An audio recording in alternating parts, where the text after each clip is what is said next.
Bye spherical mirror. तो सबसे पहले मैं आपको बता दूं कि स्फेरिकल मिरर में जितने भी टर्म्स हैं उसे आप याद कर लें। उसके बाद अब आप आगे की ओर पढ़ेंगे तो अभी आपको समझ में आएगा। You have studied about the image formation by plane mirror. तो इमेज फॉर्मेशन आपने प्लेन मिरर में देखा है। यदि आप इमेज फॉर्मेशन नहीं समझ पा रहे तो अभी मैं डिस्कस करने वाला हूं कि इमेज फॉर्मेशन कैसे होता है। You also know the nature, position and relative size of the image formed bye them. मुझे उम्मीद है कि आपको यह थोड़ा थोड़ा तो समझ में आ रहा होगा, लेकिन पूरा तो क्लियर नहीं होगा। How about the images formed by spherical mirror. तो अब हम लोग को देखना है स्फेरिकल मिरर में जो इमेज फॉर्म होंगे वो कैसे होंगे। How can we locate the image formed by concave mirror for different position of the object. तो यदि कॉनकेव मिरर हम लोगों ने रखा है या कॉन्वेक्स मिरर रखा है तो अलग अलग पोजिशन पे ऑब्जेक्ट को हम लोग रखेंगे तो कैसा इमेज बनेगा। आर द इमेजेस रियल और वर्चुअल।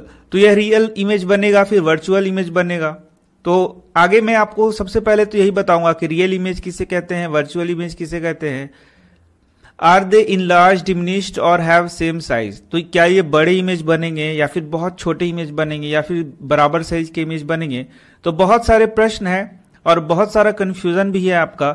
एनसीईआरटी पढ़ने से यही होता है, बहुत सारा कंफ्यूजन आदमी को हो जाता है। अब देख सकते हैं यहाँ पर एक्टिविटी 10.3 दिखाया गया है। तो ये बिना काम का एक्टिविटी है, कोई प्रश्न भी नहीं आने वाले हैं और आपका टाइम भी वेस्ट होने वाला है। हालांकि आपको मन है तो आप इसे पढ़ सकते हैं, लेकिन स्वयं। तो मैं इसे नहीं पढ़ाने वाला, आप इसे स्वयं से ही पढ़ सकते हैं, क्योंकि हम लोग पॉइंट टू पॉइंट बात करने वाले हैं जो कि एग्जाम में प्रश्न आपको आने वाला है। तो अब मैं स्टेप वाइज धीरे धीरे आपको सब बातों को समझा रहा हूं। आप बहुत ध्यान से इन बातों को सीखें, एकदम स्टेप वाइज धीरे धीरे मैं सभी बातों को आपको समझा रहा हूं। तो सबसे पहला प्रश्न आता है कि इमेज फॉर्मेशन सर क्या होता है, व्हाट इज इमेज फॉर्मेशन। तो इमेज फॉर्मेशन इस प्रकार से होता है, जैसे आप देख सकते हैं ये कॉनकेव मिरर हम लोगों ने बनाया है और आप देख सकते हैं कॉनकेव मिरर के सामने ही तो आप खड़े होते हैं। इसका मतलब यदि आपके पास प्लेन मिरर है, कॉनकेव मिरर है, कॉन्वेक्स मिरर है, तो इसके सामने आप खड़े होंगे, मतलब आप क्या हो गए, ऑब्जेक्ट। और मिरर में आपको इमेज दिखेगा। मिरर में क्या दिखेगा आपको, इमेज। तो ऑब्जेक्ट और इमेज क्या होता है यही आप देख सकते हैं। यहां आप देख सकते हैं कॉनकेव मिरर बनाया गया है, यहां भी कॉनकेव मिरर बनाया गया है। तो ये देखिए सबसे पहला चीज होता है ऑब्जेक्ट। यहां है ऑब्जेक्ट और आप देख सकते हैं इसका इमेज इस प्रकार से यहां बनाया गया है। यहां भी देख सकते हैं यह है ऑब्जेक्ट और इसका ये क्या है, इमेज है। थोड़ा और मैं आपको दिखा दूं तो आपको ज्यादा क्लियर होते जाएगा। यहां भी देख सकते हैं ये है ऑब्जेक्ट और ये क्या है, इमेज। ये है ऑब्जेक्ट और ये इधर बहुत दूर पे एक इमेज बनेगा। यहां आप देख सकते हैं ऑब्जेक्ट रखा हुआ है और दूसरा क्या है, इमेज।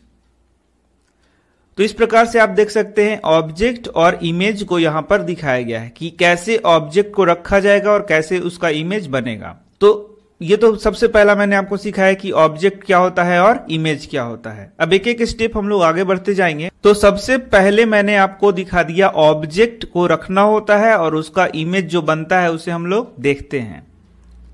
तो दूसरा चीज, इन ऑब्जेक्ट को कहां कहां रखा जाता है, तो इसे ही मैं पहले बता देता हूं। एक एक स्टेप में बताते जा रहा हूं और लास्ट में तो आप सब चीज सीख ही जाएंगे। चलिए ये देखिए, यही है प्रिंसिपल एक्सिस, ये है पोल, ये है फोकस बोलेंगे, ये है सेंटर ऑफ कर्वेचर और इधर इंफिनिटी हम लोग मानते हैं, इधर इंफिनिटी हम लोग मानते हैं। तो ऑब्जेक्ट को कहां कहां रखा जाता है, तो सबसे पहला तो ऑब्जेक्ट को रखा जाता है प्रिंसिपल एक्सिस पे। आप देख सकते हैं यहां पर हम लोगों ने, यहां तो नहीं समझ में आ रहा है आपको, लेकिन यहां तो क्लियर पता चल रहा है कि इसको प्रिंसिपल एक्सिस पे हम लोगों ने रखा है। यहां भी प्रिंसिपल एक्सिस पे रखा है। तो ऑब्जेक्ट को पहला चीज है कि प्रिंसिपल एक्सिस पे रखते हैं और अलग अलग जगहों पे रखते हैं। जैसे सबसे पहले तो हम लोग इंफिनिटी पे रखते हैं, फिर इंफिनिटी और सी के बीच में रखते हैं, फिर कहां रखते हैं, सी पर, फिर सी और एफ के बीच में, फिर कहां रखते हैं, एफ पर, और फिर कहां रखते हैं, एफ और पी के बीच में। यहीं तक हम लोगों को पढ़ना है। या तो कॉनकेव मिरर हो या तो क्या हो, कॉन्वेक्स मिरर हो। तो पहला चीज मैंने सिखा दिया आपको कि ऑब्जेक्ट को कहां कहां रखना है। तो ये आपको सिर्फ सीखना नहीं, एकदम याद रखना है कि ऑब्जेक्ट को कहां कहां रखना है। पहले कहां रखना है, इंफिनिटी पे, दूसरा इंफिनिटी और सी के बीच में, तीसरा क्या हो गया, सी, चौथा क्या होगा, सी और एफ के बीच में। पांचवा क्या हो गया, एफ पे। छठा क्या हो गया, एफ और पी के बीच में। तो इस प्रकार से देख सकते हैं अलग अलग जगहों पे ऑब्जेक्ट को रखा जाता है। जैसे मैं दिखा देता हूं, यहां देख सकते हैं, यहां ये इन्फिनिटी पे रखा हुआ था। इसके बाद बताइए क्या हो गया, सी और इन्फिनिटी के बीच में। इसके बाद क्या हो गया, ये सी पर हो गया। फिर आप देख सकते हैं सी और एफ के बीच में हो गया। फिर बताइए कहां पे रखेंगे, एफ पर, तो ये एफ पर हो गया। और फिर कहां रखेंगे, एफ और पी के बीच में रखेंगे, तो ये एफ और पी के बीच में आ गया। तो इस प्रकार से हम लोग ने देखा ऑब्जेक्ट क्या होता है, इमेज क्या होता है, किस प्रकार से हम लोग ऑब्जेक्ट्स को रखते हैं। इतना बात आपने सीख लिया। तो अब हम लोग देखते हैं कि इस ऑब्जेक्ट से होकर कुछ रेज को पास कराया जाता है। तो पहले मैं आपको रे दिखा दे रहा हूं, देखिए आप, यह है ऑब्जेक्ट, तो इससे कुछ रेज को पास कराया गया और उसके बाद रिफ्लेक्शन के नियमों का पालन करते हुए ये यहां पर आ रहे हैं। ये भी देख सकते हैं रिफ्लेक्शन का नियम का पालन करते हुए यहां पर आ रहे हैं।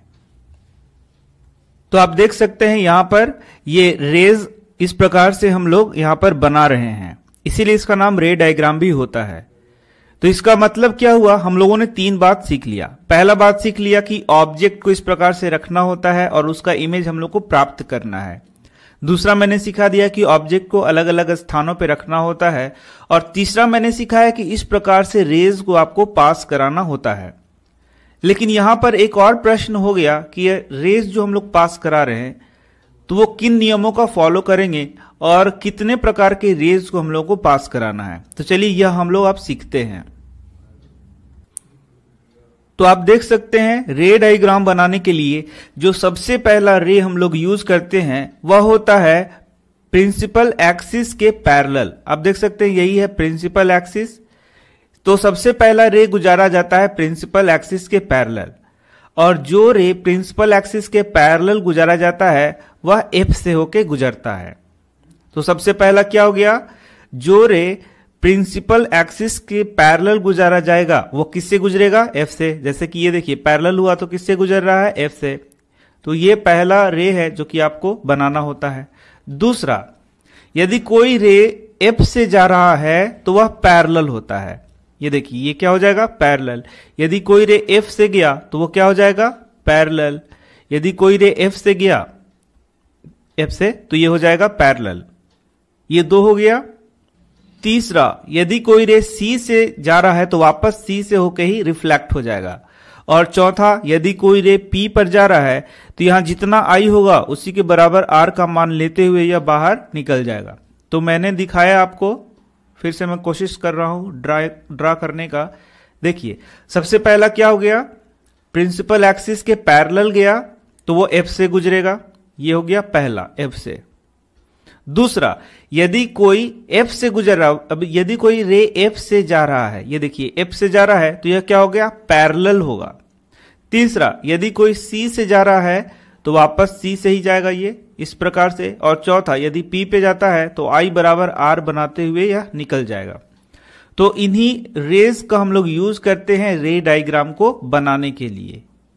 देखा आपने, सी से जाएगा तो सी से चला जाएगा, पी से जाएगा तो आई और आर बनाएगा। यदि यहां पर हम लोग पैरेलल खींचेंगे प्रिंसिपल एक्सिस के तो एफ से गुजरेगा। और यदि कोई रे एफ से जा रहा है तो वह क्या हो जाएगा, पैरेलल चला जाएगा। तो यही बात हम लोगों को ध्यान रखना है। और इन्हीं बातों को ध्यान में रखते हुए फिर आप देख सकते हैं यहां पर इस प्रकार से रेज को पास कराया गया है। और जब रेज को पास कराया जाएगा तो इमेज का फॉर्मेशन होगा। तो मैं आपको इस इमेज के बारे में पूछता हूं कि बताइए इसमें किस प्रकार का रे को पास कराया गया है। तब देख सकते हैं ये है ऑब्जेक्ट। तो ऑब्जेक्ट से होते हुए एक पैरेलल रे गया है, तो बताइए कहां से होके गुजरेगा, तो ये एफ से होके गुजरेगा। दूसरा, ये एफ से होते हुए जा रहा है तो कैसे जाएगा, तो ये पैरेलल जाएगा।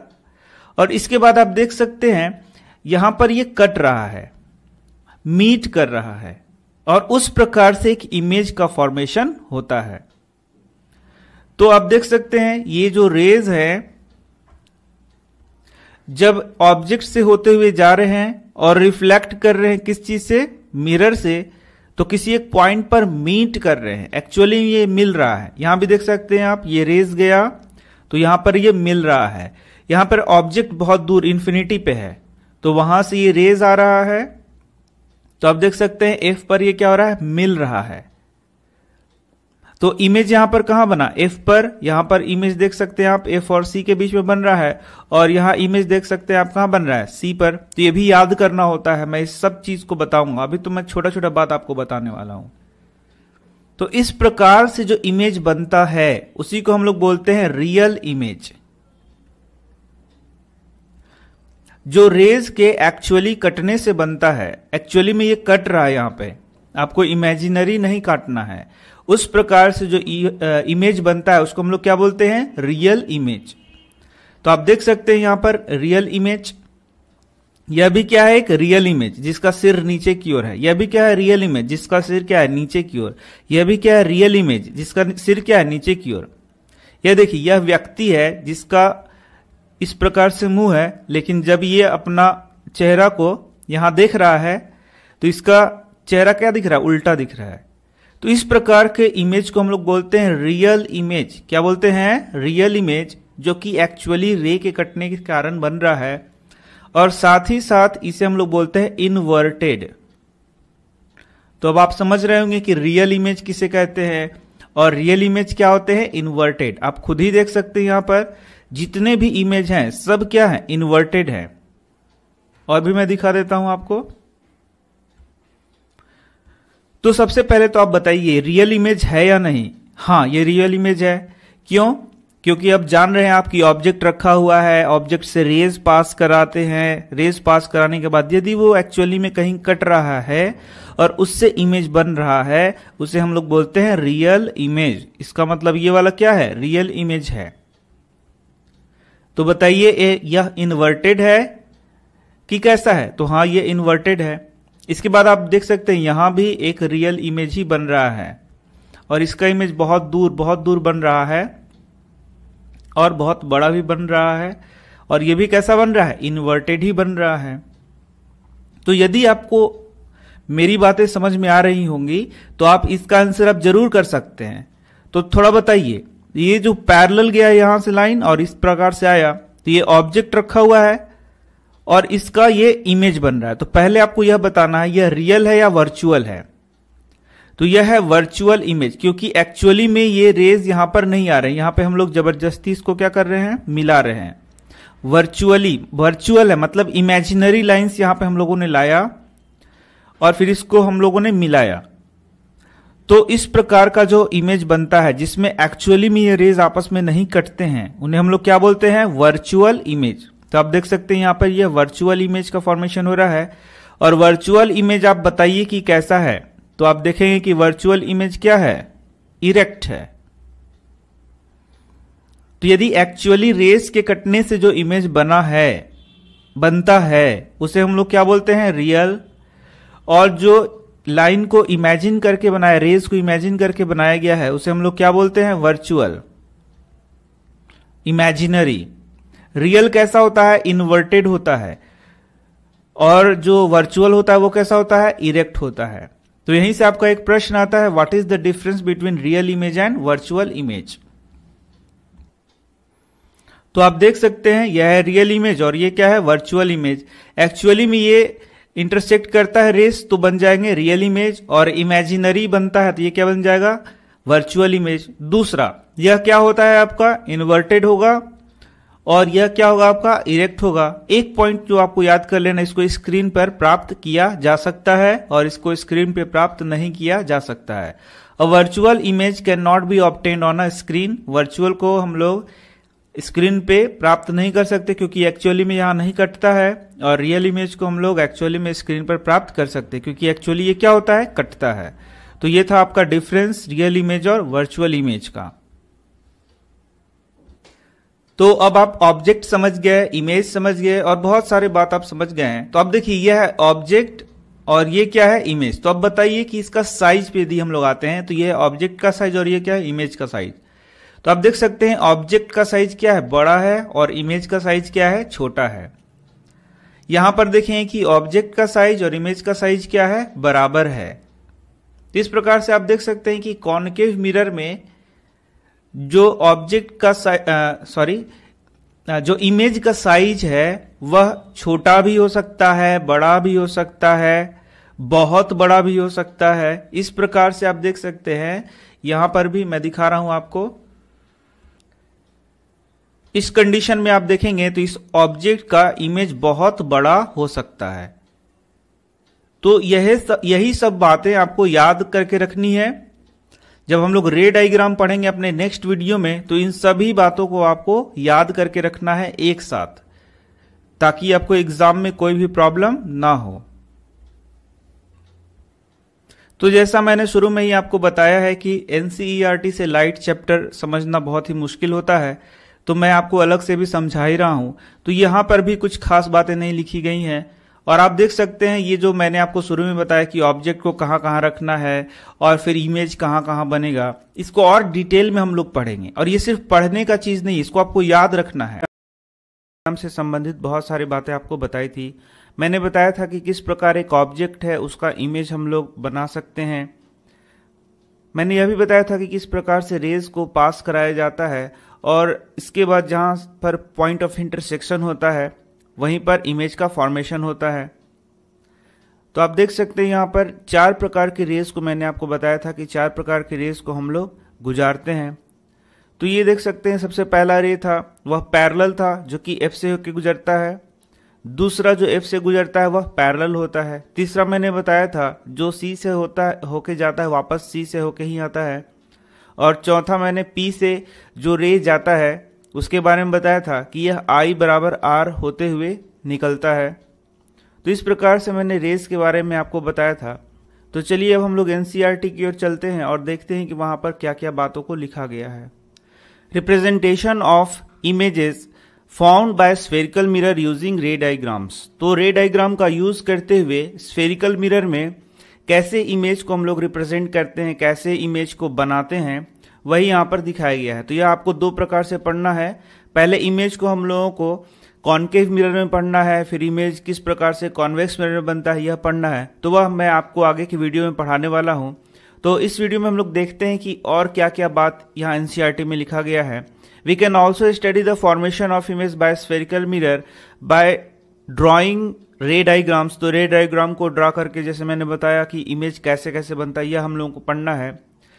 Consider N extended object of finite size placed in front of a spherical mirror. Each small portion of the extended object act like a point source. तो आप देख सकते हैं, यदि हम लोगों ने एक मिरर का उपयोग किया है और इस मिरर का उपयोग करके हम लोग किसी एक ऑब्जेक्ट का इमेज बनाना चाहते हैं, तो यहां पर ऑब्जेक्ट को कहा गया है एक्सटेंडेड सोर्स। आप देख सकते हैं एक्सटेंडेड ऑब्जेक्ट कहा गया है एक्सटेंडेड सोर्स, यह भी हम लोग कह सकते हैं। तो इस एक्सटेंडेड ऑब्जेक्ट का मतलब क्या हो गया कि कोई एक फाइनाइट साइज का, किसी एक खास साइज का कोई एक ऑब्जेक्ट है, उसी को हम लोग क्या बोल रहे हैं, एक्सटेंडेड ऑब्जेक्ट बोल रहे हैं।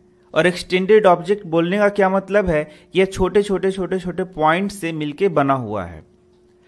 Placed in front of a spherical mirror, each small portion of the extended object act like a point source.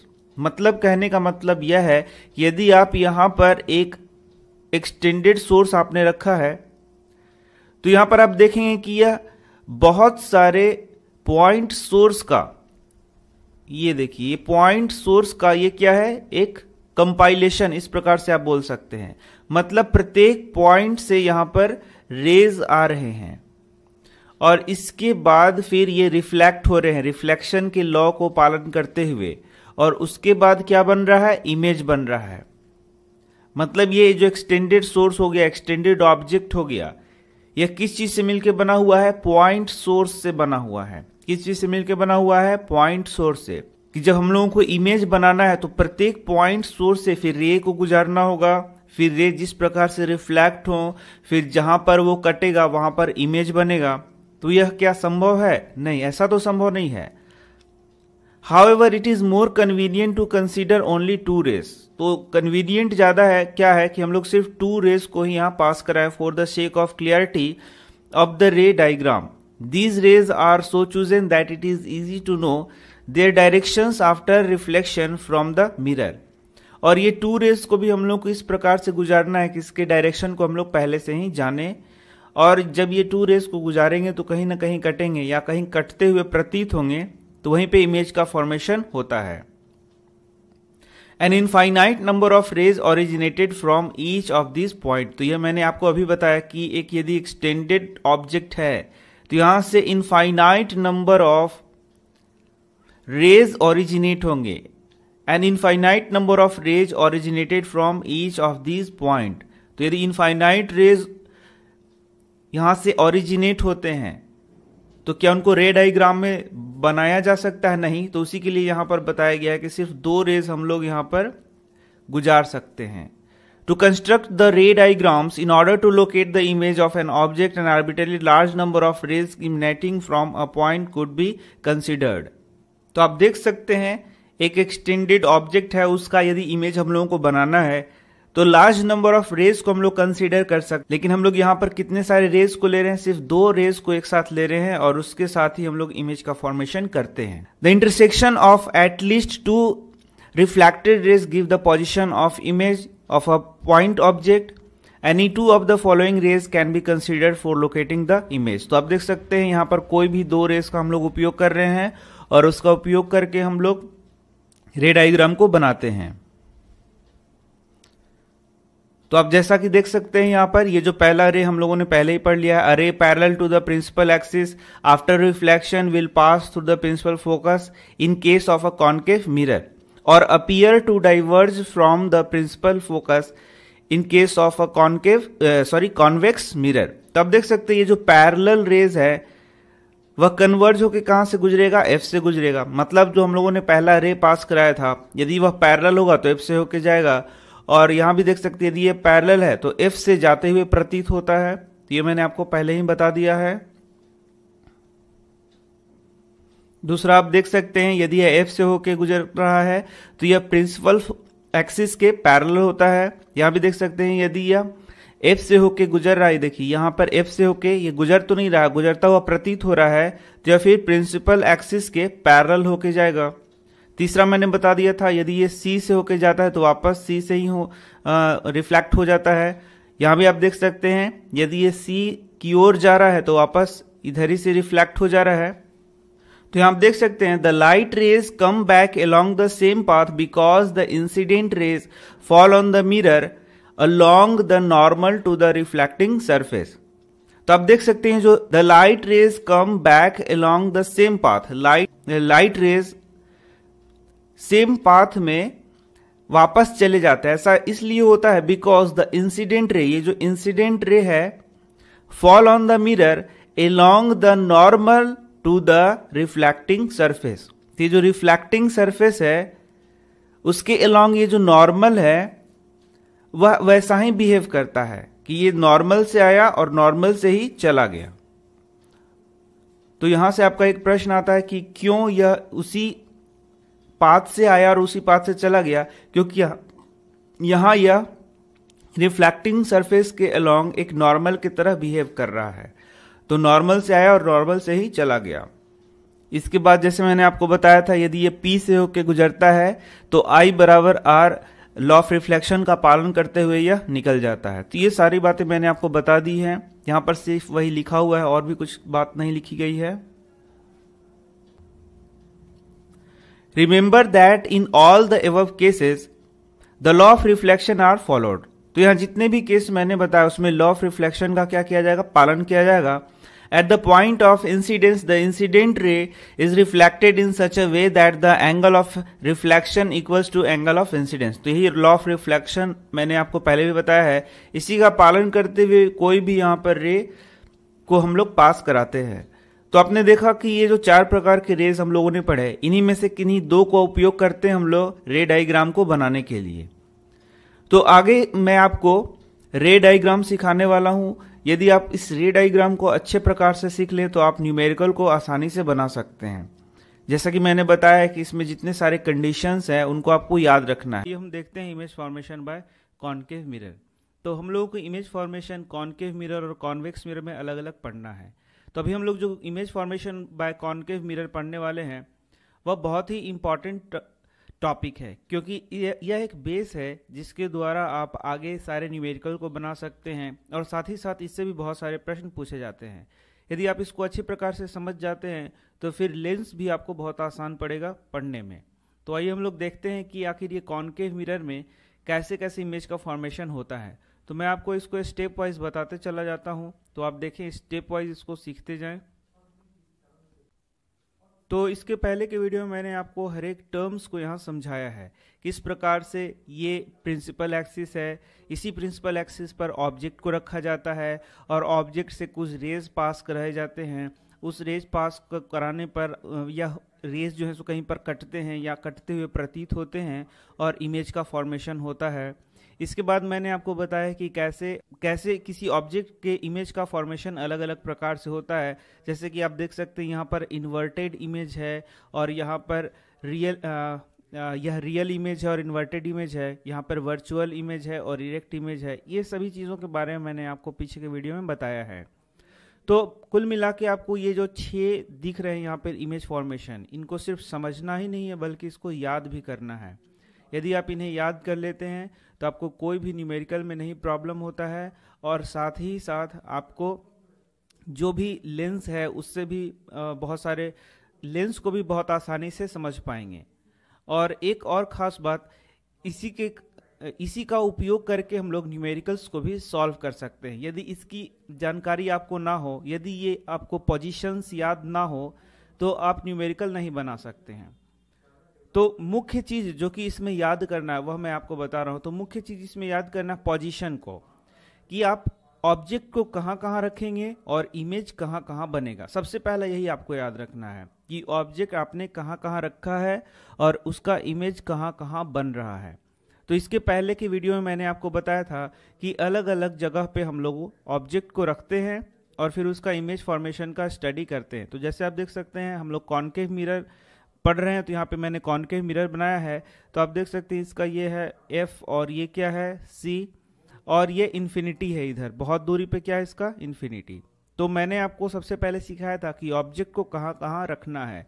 तो सबसे पहले हम लोग कहाँ रखते हैं, इन्फिनिटी पे रखते हैं और फिर कहाँ रखते हैं, इन्फिनिटी और C के बीच में रखते हैं। तो इन्फिनिटी और C के बीच में कहने का मतलब हो गया कि इन्फिनिटी और C के बीच में कहीं भी, मिडिल यहाँ पे वर्ड हम लोग नहीं यूज कर रहे हैं बल्कि हम लोग बोल रहे हैं इन्फिनिटी और C के बिटवीन कहीं भी रख सकते हैं आप।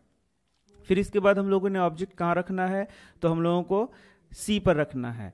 इसके बाद C और F के बिटवीन में, मतलब कहीं भी आप रख सकते हैं। इसके बाद रखना है F पर और इसके बाद रखना है आपको F और P के।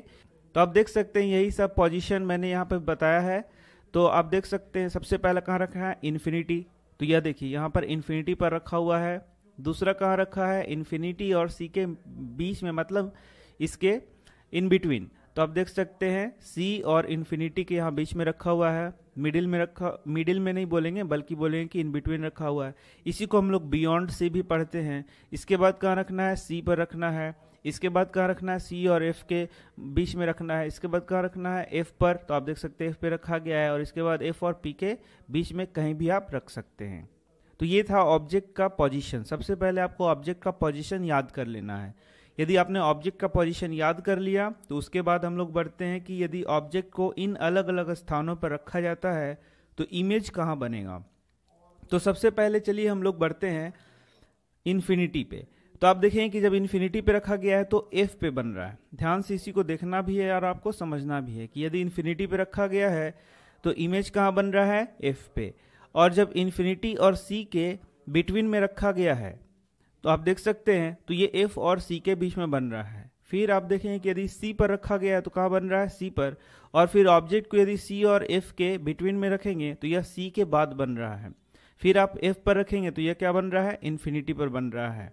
तो यहाँ तक पहले हम लोग इसको देख लेते हैं। तो आप देखें कि एक पैटर्न बन रहा है। पैटर्न क्या हुआ, यदि आपने इन्फिनिटी पे रखा है तो बनता है F पर। फिर आप इन्फिनिटी और C के बीच में रखते हैं तो ये बनता है C और F के बीच में। बीच कहने का मतलब हो गया बिटवीन में। यदि आपने C पे रखा है तो क्या बनता है, C पे। इसका मतलब ये जो पोजीशन आपको याद है तो आप देखेंगे कि एक स्टेप आप इधर बढ़ते हैं तो जो इमेज है वह एक स्टेप इधर बढ़ता है। फिर आप एक स्टेप इधर बढ़ते हैं तो इमेज एक स्टेप क्या होता है, इधर बढ़ता है। फिर आप एक स्टेप ऑब्जेक्ट को इधर रखते हैं तो इमेज इधर बढ़ता है। फिर आप ऑब्जेक्ट को एक स्टेप इधर रखेंगे तो इमेज यहाँ बनेगा। इस प्रकार से आपको एक पैटर्न मिल जाएगा जिससे आप इसको आसानी से याद कर सकते हैं। यदि आपने इन्फिनिटी पे रखा है तो एफ पर आप इसको एक स्टेप आगे लाएंगे तो यहाँ देखें एक स्टेप ये इधर चला जाएगा। इसका मतलब इन्फिनिटी और सी के बीच में रखेंगे तो एफ और सी के बीच में आ जाएगा। अब यदि आप इसको एक स्टेप ले आए आगे सी पर तो ये भी एक स्टेप आगे आ जाएगा सी पर। तो यदि आपने सी पर रखा है तो ये सी पे बनेगा। यदि एक स्टेप आप आगे आ जाए यानी कि सी और एफ के बीच में ऑब्जेक्ट को रखेंगे तो ये एक स्टेप आगे आ जाएगा यानी कि सी ऑफ इन्फिनिटी के बीच में बनेगा। यहाँ देख सकते हैं आप, इस प्रकार हो रहा है। चलिए अब एक स्टेप और आगे आ जाए आप, मतलब एफ पर रखेंगे तो वाजिब है कि ये एक स्टेप इधर चला जाएगा, मतलब इन्फिनिटी पे बनेगा। तो देखिए यहाँ पर वैसे ही बन रहा है। यहाँ तक इस पैटर्न पे आप इसको याद कर सकते हैं, आपको याद करके ही रखना है। लेकिन यहाँ पर आप देखेंगे यही एक इम्पॉर्टेंट है जो कि आपको स्पेशल याद करना है कि यदि आप एफ और पी के बीच में रखेंगे तो बिहाइंड द मिरर ये बनेगा। और ये बिहाइंड मिरर बनेगा, इरेक्ट बनेगा, वर्चुअल बनेगा। इस प्रकार से ये मिरर के पीछे इमेज बनता है। तो सबसे पहला चीज जो मैंने बताया आपको पोजीशन याद करके रखना है, कैसे रेज पास कराने हैं, किस प्रकार से ये कट रही है, तो मैंने पहले की वीडियो में आपको पूरा डिटेल समझाया है। लेकिन पोजीशन यदि आपको याद रहेगा तो आप न्यूमेरिकल आसानी से फिर सॉल्व कर सकते हैं। अब इसके बाद हम लोग देखते हैं कि यदि अलग अलग पोजीशन पे ऑब्जेक्ट को रखा गया है तो जो इमेज बन रहा है उसका साइज क्या होता है, अलग अलग होता है। जैसे कि आप देख सकते हैं यदि हम लोग इसको इन्फिनिटी पे रखते हैं तो बहुत छोटा साइज में बनता है। फिर इसको आगे की ओर लाते हैं, मतलब आप देख सकते हैं सी और इन्फिनिटी के बीच में, तो आप देखेंगे कि ये जो है ऑब्जेक्ट का जो इमेज है वह सी और एफ के बीच में बनेगा तो ये थोड़ा बड़ा बनेगा। लेकिन जब आप सी पर लाएंगे तो ये क्या हो जाएगा, इक्वल साइज का बनेगा। मतलब जैसे जैसे आप ऑब्जेक्ट को पास लाते जाएंगे इमेज का साइज धीरे धीरे क्या होते जाता है, बढ़ते जाता है। जैसे उदाहरण में बता रहा हूं, यदि आप एक स्टेप इसको इधर लाएंगे तो यह एक स्टेप इधर बनेगा लेकिन ये बड़ा बनेगा। आप देख सकते हैं यहाँ पे बड़ा इमेज बन रहा है। फिर आप इसको एफ पर लाएंगे और ये चला जाएगा इन्फिनिटी पे तो और बड़ा इमेज बनेगा। देखिए बहुत बड़ा इमेज यहाँ पर बन रहा है। यहाँ तक अलग से याद करना है। लेकिन यहाँ पर हम लोग देखेंगे कि एफ और पी के बीच में बनेगा, मतलब ऑब्जेक्ट को रखा गया है तो इमेज इसके बिहाइंड बनेगा, ये भी बड़ा ही इमेज बनता है। तो इस प्रकार से आप देख सकते हैं अलग अलग पोजीशन पे जब ऑब्जेक्ट को रखा जाता है तो इमेज का फॉर्मेशन अलग अलग होता है। तो अब आप इस चार्ट को आसानी से कर सकते हैं। इन्फिनिटी पे रखा गया है तो देख सकते हैं यहाँ कहाँ बनता है, एफ पर, और बहुत छोटा साइज का बनता है। रियल और इन्वर्टेड यहाँ तक क्या बनता है, रियल और इन्वर्टेड जैसे मैंने आपको बताया है। और लास्ट में एक जगह पर कहाँ बनेगा, वर्चुअल इरेक्ट बताइए, एफ और पी के बीच में। एफ और पी के बीच में मैं बार बार बता रहा हूँ कहीं कंफ्यूज ना हो जाए। बीच में कहने का मतलब है बिटवीन, बीच में मिडिल आप ना समझें। इस प्रकार से आप देख सकते हैं। अब ये आपको सारी बातें याद हो गई होंगी, और यदि आपको याद नहीं हुआ है तो आप इसे प्लीज रिवाइज करिए, एक बार दो बार आपको याद हो जाएगा। इसको याद नहीं करना है आपको डायग्राम देख के याद करना है। और जैसे मैंने आपको बताया उस प्रकार से आप इसको फॉलो करेंगे तो आपको यह जरूर याद हो जाएगा। तो मुझे उम्मीद है कि आपको ये पोजीशन याद हो गए होंगे। तो अब आपको क्या करना है, इस डायग्राम को 2-3 बार प्रैक्टिस कर लेना है, क्योंकि कोई भी डायग्राम आपको एग्जाम में पूछा जा सकता है।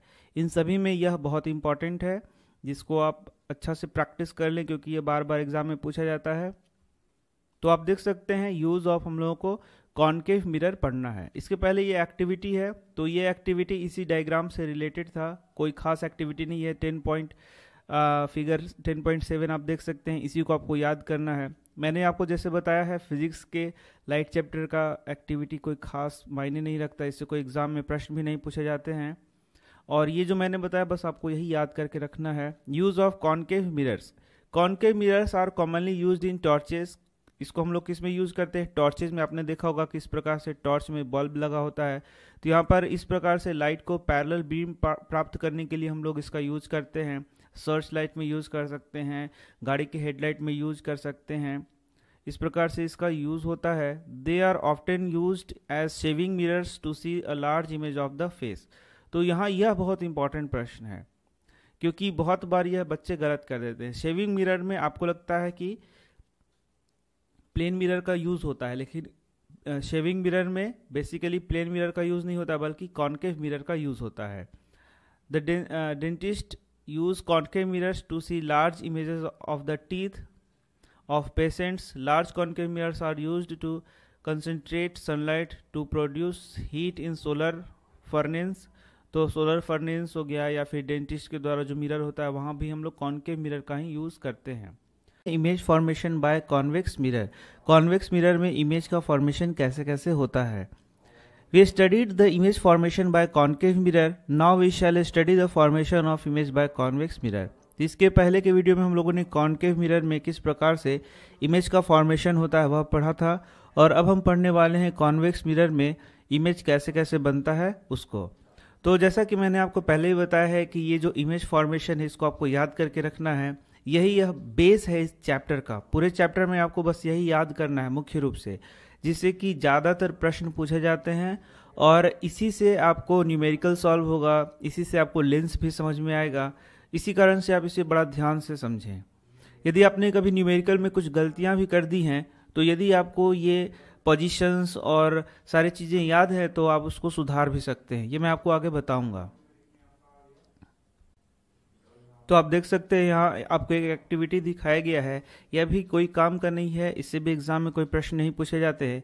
बेसिकली एक्टिविटी से बहुत सारे प्रश्न पूछे जाते हैं जो कि केमिस्ट्री में होते हैं, और साथ ही साथ बायोलॉजी के भी कुछ एक्टिविटी होते हैं जहाँ पर प्रश्न पूछे जाते हैं। साथ ही साथ इलेक्ट्रिसिटी चैप्टर है आपका, और भी कुछ चैप्टर्स हैं जहाँ पर एक्टिविटी से बहुत सारे प्रश्न पूछे जाते हैं। लेकिन यहाँ ये जो चैप्टर हम लोग पढ़ रहे हैं यहाँ एक्टिविटी से बहुत कम प्रश्न आपको पूछे जाएंगे, या फिर कहें कि ना के बराबर पूछे जाएंगे।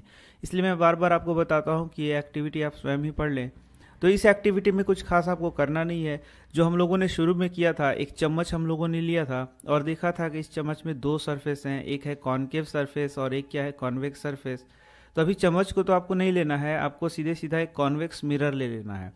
और कॉन्वेक्स मिरर को ले करके आपको करना क्या है कि सामने आप एक पेंसिल को रख दें और पेंसिल को थोड़ा दूर ले जाएं, फिर थोड़ा पास ले आएँ और फिर इसके इमेज को आप देखें जो कि आपको इस मिरर में दिखेगा। तो आप क्या देखेंगे, क्या यह इमेज हमेशा इरेक्ट होता है और छोटा होता है या बड़ा होता है। इस प्रकार से आपको यह चेक करना है कि यह इमेज का साइज कैसा होता है, यह दिखता कैसा है, यही सब आपको यहाँ पर देखना है। अभी हम लोगों ने कॉन्केव मिरर में पढ़ा था कि किस प्रकार से ऑब्जेक्ट्स को अलग अलग पोजीशंस पर हम लोग रखते हैं। इस प्रकार से यदि आप कॉन्केव मिरर बनाएंगे तो आपने देखा था कि अलग अलग पोजीशंस पर हम लोग, ये आपका एफ है, सी है, पी है, तो अलग अलग पोजीशंस पर हम लोग ऑब्जेक्ट को रखते थे और उसके बाद देखते थे कि उसका इमेज का पोजीशन क्या है। लेकिन यहाँ पर इतने सारे पोजीशंस हम लोगों को नहीं पढ़ने हैं। We consider 2 positions of the object for studying the image formed by a convex mirror. तो कॉन्वेक्स मिरर में यहाँ पर हम लोग सिर्फ 2 पोजीशन को देखने वाले हैं। First is when the object is at infinity. तो पहला क्या है, जब ऑब्जेक्ट को इन्फिनिटी पे रखा जाएगा। And the second position is when the object is as infinity distance from the mirror. The ray diagrams for the formation of image by a convex mirror for these 2 position is of the object are shown in figure. यहाँ पर आप दिया हुआ है तो आप देख सकते हैं सिर्फ हम लोग को 2 ही पोजीशन पढ़ना है। पहला हो गया इन्फिनिटी, सबसे पहला क्या हो गया इन्फिनिटी, और दूसरा है बिटवीन इन्फिनिटी एंड पी और इन्फिनिटी के बीच में। तो यहाँ देखा आपने 2 ही पोजीशन है, पहला इन्फिनिटी और दूसरा पी के बाद कहीं भी और इन्फिनिटी के पहले। तो यह बहुत ही आसान है, ये आपको आसानी से याद भी हो जाएगा। तो पहला देखते हैं आप इन्फिनिटी। तो आप देखेंगे यदि इन्फिनिटी पे रखा हुआ है तो इसका इमेज बनेगा यहाँ एफ पर। तो आप देखेंगे कि यहाँ जो एफ पर इमेज बन रहा है तो सबसे पहला ये क्या हो रहा है, बिहाइंड द मिरर बन रहा है, मिरर के पीछे बन रहा है। दूसरा क्या है, यह बहुत ही छोटा साइज का होता है। और तीसरा क्या होता है, वर्चुअल होता है, और क्या होता है, इरेक्ट होता है। तो बस एक छोटा सा आपको याद कर लेना है, वर्चुअल एंड इरेक्ट होता है, छोटा साइज का होता है, हमेशा क्या होता है, छोटा साइज का होता है। जब दूसरा पोजीशन हम लोग देखेंगे पी के बाद कहीं भी और इन्फिनिटी के पहले, तो आप देखेंगे एफ और पी के बीच में ही हमेशा यह बनेगा। मतलब आप ऑब्जेक्ट को चाहे कहीं भी रख दें इन्फिनिटी से पहले और पी के बाद, तो इमेज हमेशा कहाँ बनेगा, एफ और पी के बीच में ही बनेगा। और ये हमेशा क्या बनता है, छोटा बनता है। तो इस प्रकार से बस 2 ही कंडीशन है, तो बहुत आसानी से आप इसको याद कर सकते हैं और इसका न्यूमेरिकल में बहुत ज़्यादा यूज होता है। You have so far studied the image formation by a plane mirror, a concave mirror and a convex mirror। तो आपने इमेज फॉर्मेशन देख लिया है। प्लेन मिरर का मैंने शुरू में पढ़ा दिया है, कॉन्केव मिरर इसके पहले के वीडियो में मैंने बताया है और कॉन्वेक्स मिरर अभी आपने पढ़ा है। Which of these mirrors will give the full image of a large object. यहाँ पर लार्ज ऑब्जेक्ट का बात किया जा रहा है। लार्ज ऑब्जेक्ट जैसे कि मान लीजिए ट्रक हो गया या फिर कार हो गया, तो वह एक लार्ज ऑब्जेक्ट हो गया, या फिर मान लीजिए कोई पेड़ हो गया, वह भी क्या हो गया, लार्ज ऑब्जेक्ट हो गया। Let us explore through an activity. तो यहाँ पर आपको एक एक्टिविटी दिखाया गया है। तो इस एक्टिविटी में आपको दूर खड़े हुए एक पेड़ का इमेज को देखना है और आपको इसके लिए प्लेन मिरर का यूज करना है, कॉन्केव मिरर का यूज करना है, कॉन्वेक्स मिरर का यूज करना है और इस पेड़ के इमेज को यहाँ पर देखना है और देखना है कि किस मिरर में आपको ये फुल इमेज मिलता है। तो जब आप एक्टिविटी को करेंगे तो आप पाएंगे you can see a full length image of a tall building या फिर tall tree in a small convex mirror. तो आप देखेंगे कि एक फुल लेंथ इमेज यदि आपको देखना है तो इसके लिए कॉन्वेक्स मिरर का उपयोग किया जाता है। और यहाँ पर कुछ और भी उदाहरण बताए हैं जिसका आपको उपयोग नहीं है, आप चाहें तो खुद से पढ़ सकते हैं। तो एक बड़ा सा आकृति है, उसका फुल इमेज आपको प्राप्त करना है तो कॉन्वेक्स मिरर का उपयोग। तो आइए अब हम देखते हैं use of convex mirrors. Convex mirrors are commonly used as rear view wing mirrors in vehicles. तो कॉन्वेक्स मिरर का यूज एक रियर व्यू मिरर के रूप में किया जाता है। These mirrors are fitted on the sides of the vehicle. तो ये मिरर्स जो हैं व्हीकल के साइड में लगाए हुए थे, enabling the drivers to see traffic behind him. तो इस कारण से ड्राइवर जो है अपने पीछे के ट्रैफिक को देख सकता है और सेफ्टी से ड्राइविंग कर सकता है। Convex mirror are preferred because they always give an erect though diminished image. तो यहाँ से एक प्रश्न आता है कि आखिर ये कॉन्वेक्स मिरर का यूज क्यों किया जाता है। तो यहाँ देख सकते हैं इसका आंसर लिखा हुआ है। सबसे पहला तो ये एक इरेक्ट इमेज देता है। दूसरा क्या है, इसका जो फील्ड है वो बहुत वाइड होता है, वाइडर फील्ड को यह देता है, मतलब कि ज़्यादा दूरी तक के इमेज को यह लेता है जिससे कि आप पीछे जो भी घटनाएं हो रही हैं उसे आसानी से देख सकते हैं। Thus convex mirror enable the driver to view much larger area. बहुत बड़े एरिया को वह देख सकता है। साथ ही साथ आप देखेंगे कि कॉन्वेक्स मिरर से फुल लेंथ इमेज मिलता है और यह इमेज बहुत छोटा होता है तो बहुत सारे चीज़ों की आकृतियाँ एक साथ ही आ सकती हैं। बहुत सारे चीज़ों की ये इमेज जो है सो एक ही साथ आ सकते हैं।